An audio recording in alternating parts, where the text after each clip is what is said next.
I usually spend my birthdays in Uganda, but not in 2021. This year I didn't even get a birthday message from anyone back home. Anyone. It wasn't a case of out of sight, out of mind. I wish it was that. The government cut off the internet for about 5 days before bringing it back. I'm going to tell you something about Uganda, which you might already know. The older she gets, the more her insecurities show. She was born into trauma and tears. She saw a lot of violence during her formative years. Then she met a man called Museveni. He told her everything she needed to hear. He told her she deserved freedom from fear. Told her he was prepared to stand for her freedom.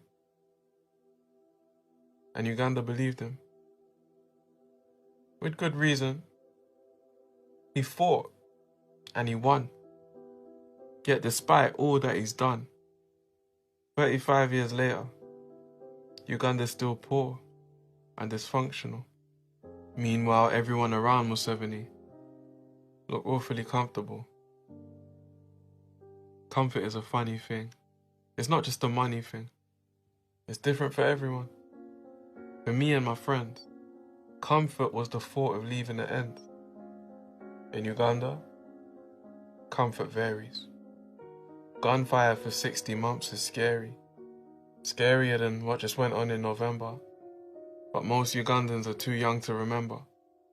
The government conducted a genocide, killing everybody who did not flee the country fast enough to Sudan and Congo.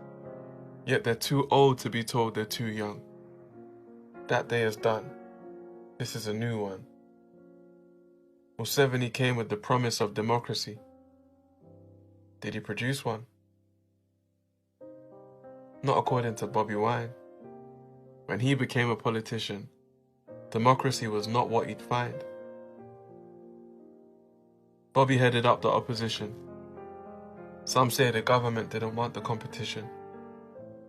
For 3 years now, the singer's been beaten and imprisoned, like a lot of other politicians.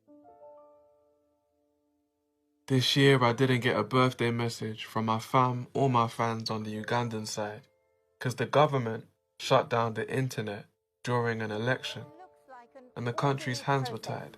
But the Ugandan government is obviously very anxious about this election. Why cut the internet and all local mobile... When I was 19, I fell for Uganda because I was sick of this inner city gangster vibe.